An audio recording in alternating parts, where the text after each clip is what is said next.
There, we see people having fun. Welcome to the road to 50 million. I'm coming to you from the beach today.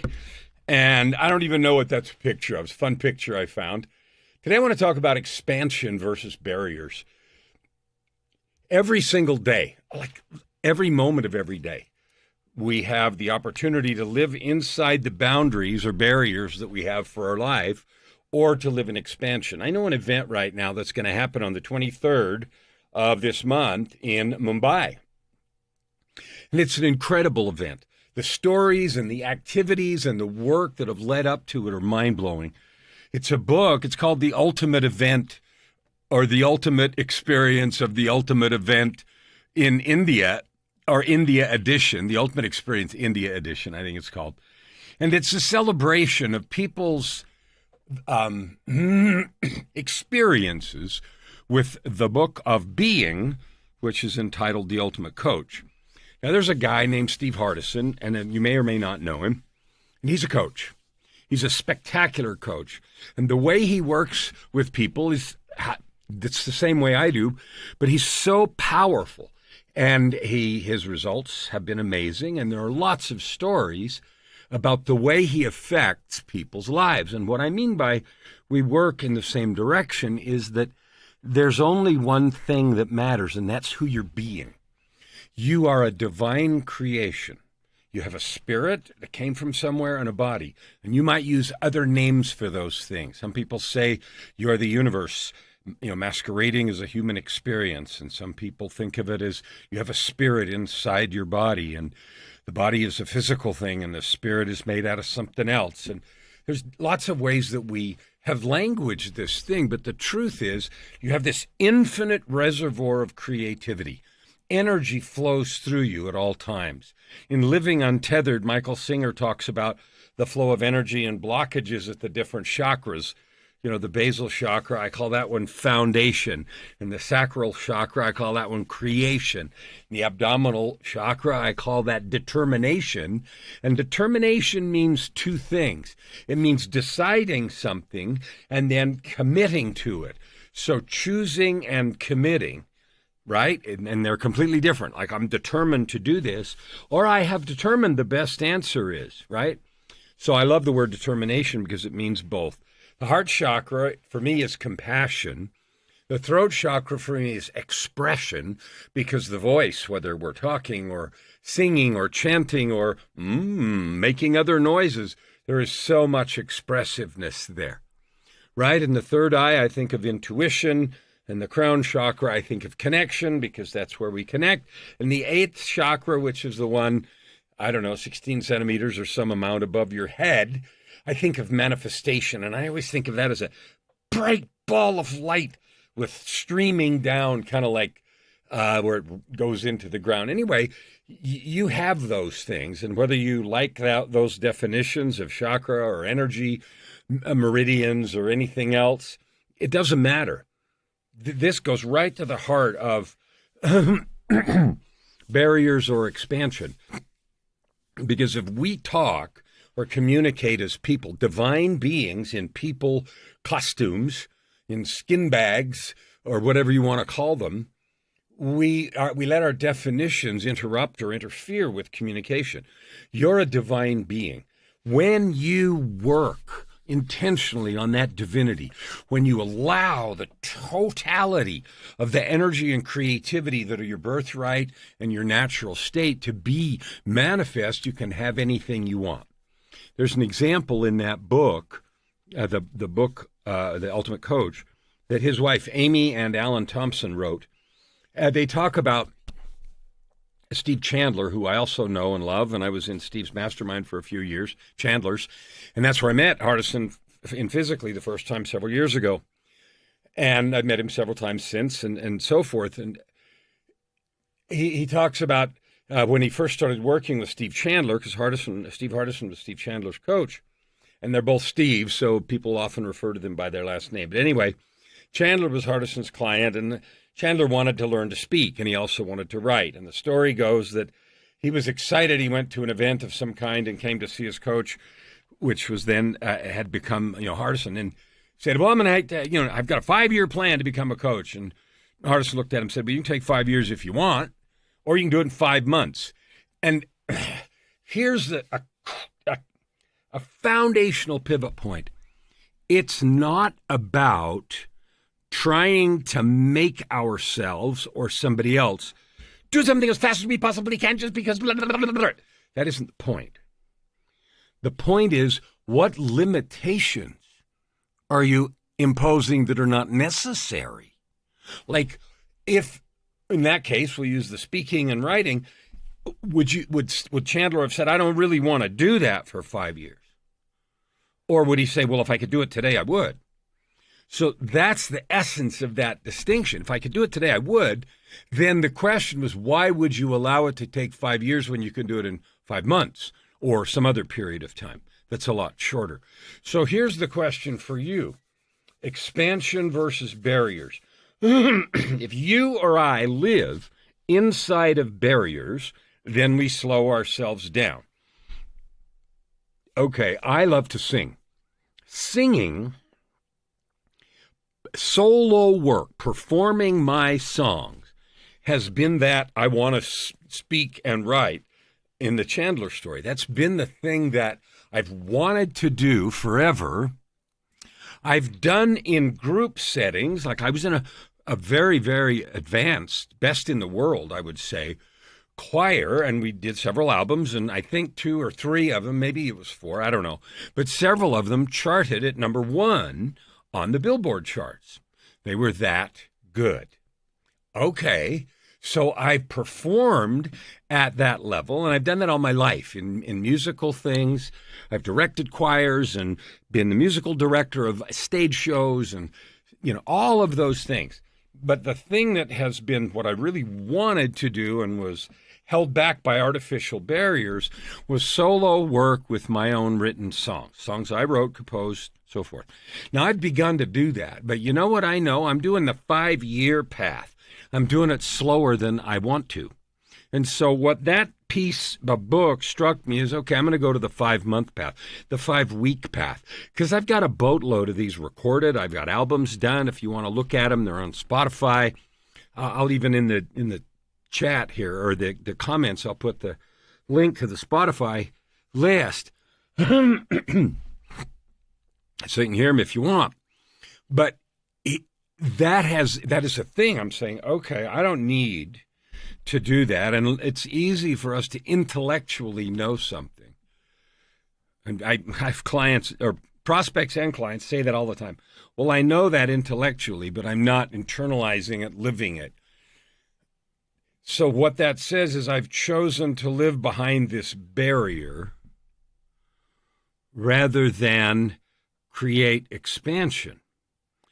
Now, if we think about the Big Bang theory, and I don't know, all kinds of, I'm not even going to go into the accuracy of anything else, but the idea around the Big Bang is that point in time, some 15-X billion years ago, as we measure years, of course, when that happened, our sun didn't exist and none of that existed, so our years is a meaningless concept in that context, but measuring time that way, 15-point-something billion years ago, there was an event. And the event, called a Big Bang, was the beginning of what we now see as the observable universe. What I want to talk about is the period right after the Big Bang, literally umpteen trillionths of a second after the Big Bang. There was a period called inflation. And the reason that idea has been created is for the universe to look like it does right now, there had to be a period right after the event of beginning where whoop, there was a sudden inflation of the universe.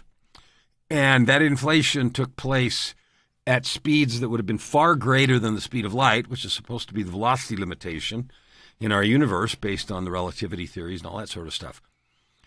The reason I use that as a fun example, at least for me, is because what prevents my growth or yours right here, right now, from having an inflationary period? Now, don't think of prices, because that would be 1,000,000,000% inflation, right? And we'd all be broke in a microsecond. Forget that.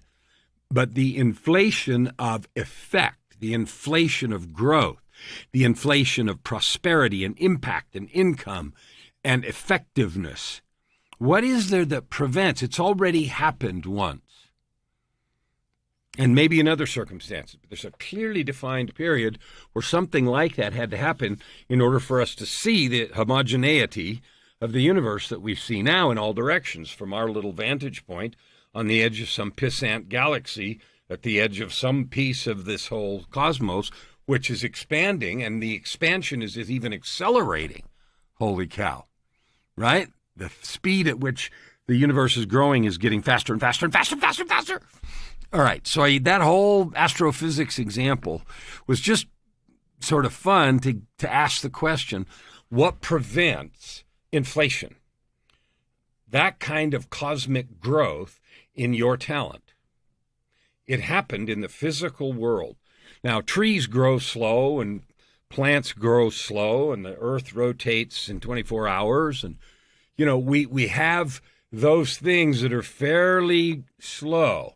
Although the earth in its rotation is moving 1,000 miles an hour in order to rotate in 24 hours. And I don't know, I haven't calculated the speed at which the earth is actually moving around the sun, with the radius being 93 million miles and it taking, 93 million times 2 times pi divided by 365, et cetera, et cetera. You could figure out the speed of the earth in its orbit. But anyway, what prevents us from having a period of inflation in our growth? And the answer is nothing. There is nothing. If you think about it, all the barriers, nearly all, and I would say 99.9% of the barriers we have to our own growth and development are up here. They're stories that we have and limitations that we impose. And lest you think or feel like, well, they're just in our minds, so they're not real, they are the most real and most powerful. That's why coaching, for me at least, when I help people, it's about who you're being. What are those stories? What is that energy, that essence that you face this very moment with? Is it the energy of barriers, acknowledging and perceiving and creating barriers? Or is it the energy of expansion? And my joy and work as a coach is just to listen to people fully and acknowledge who they are and then tell them what I can see. Because almost without exception, and I would say without exception, people come with, and we all have them, a set of stories about your life, about what is possible today, tomorrow, this year, this decade. We have a story about what is possible, about what's happened before and its lingering effect into today, and what is possible today going forward. And here's the truth. The truth is, whatever happened yesterday's done. It has whatever effect that it had. So, for example, if I broke my finger yesterday, the likelihood is it's not healed today yet. I have a cast on, so that presents some things. But I would say some gigantic percentage of things, the only truly lingering effect is what we carry with us in our heads. So some negative thing happened, some rejection, someone said something, some unfortunate thing happened. We call it unfortunate, although everything is fortunate and happens for our growth and benefit. It may just not have been what we wanted, what we hoped would happen, what we thought. And that's just because we can't see things from an eternal perspective. We can't see things from over the top. We can't see things from high in the universe where we can see everything, the future, past, and all things at once. I have an example about that. I was walking my dog once, and the dog that I had at the time, who's now on the other side of the Rainbow Bridge, he'd freaked out when he'd see another dog and bark and pull and want to go see him and everything. And that's pretty common. A lot of dogs do that. But anyway, I was walking one day, and I always walked and meditated at the same time. So I'm always deep in thought about philosophical things. And sometimes it's just silence and breathing air and watching everything else. But today I had been thinking about some meditation and revelation I'd received earlier, and I was coming up to the corner of the street, and the dog was, pulling a little in front of me. over the hedge that was about, here, far above the dog, but below my eyes, I could see on the street that was coming the other way, somebody else walking the dog. And they were walking to the corner where I was. And then suddenly it occurred to me that I absolutely had certainty. I knew the future. I knew the future. I knew that in 3 or 4 seconds, my dog, who was blissfully unaware of what was going on, had no clue, was going to start barking, go crazy, and pull. Because in that 3 or 4 seconds, we were going to get in a position to see that other dog. And it was future. Absolutely, I knew the future because I was standing up there and I could see that. And of course, then the expansive thought just blew my mind about how the divine can see future, past, everything all at once, and all the things are present. So that's an easy way, was an easy way for me to understand knowing the future.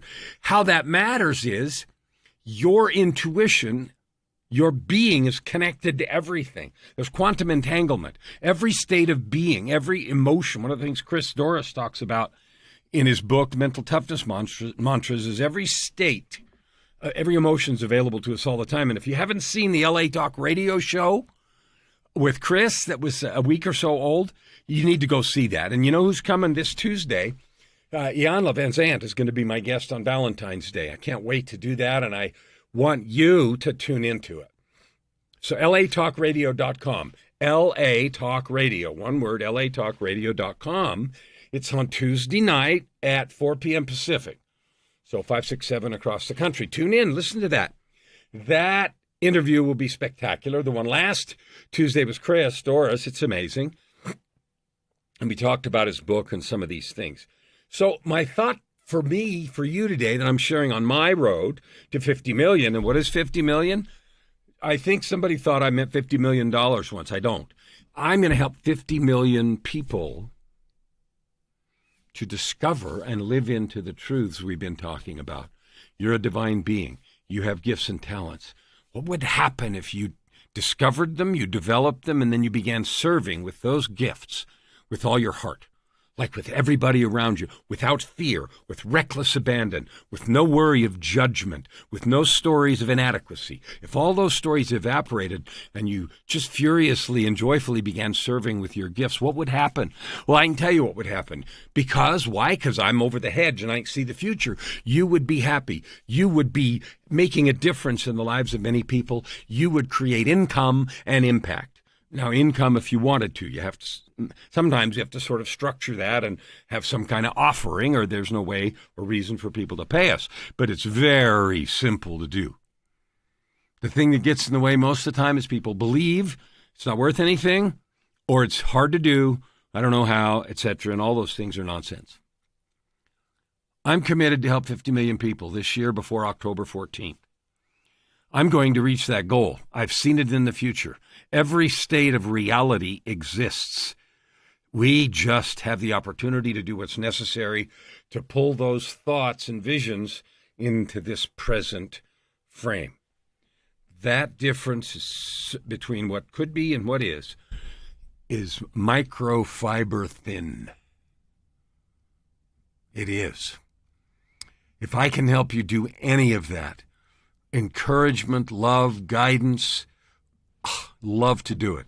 If you want to help me reach 50 million people and you want to be on my show, podcast, or LA Talk Radio, or the television show I have, didn't even talk about that today, reach out and let's talk, because there's opportunities, and my goal is to help you serve the audience, the group, the people, the tribe you want to serve.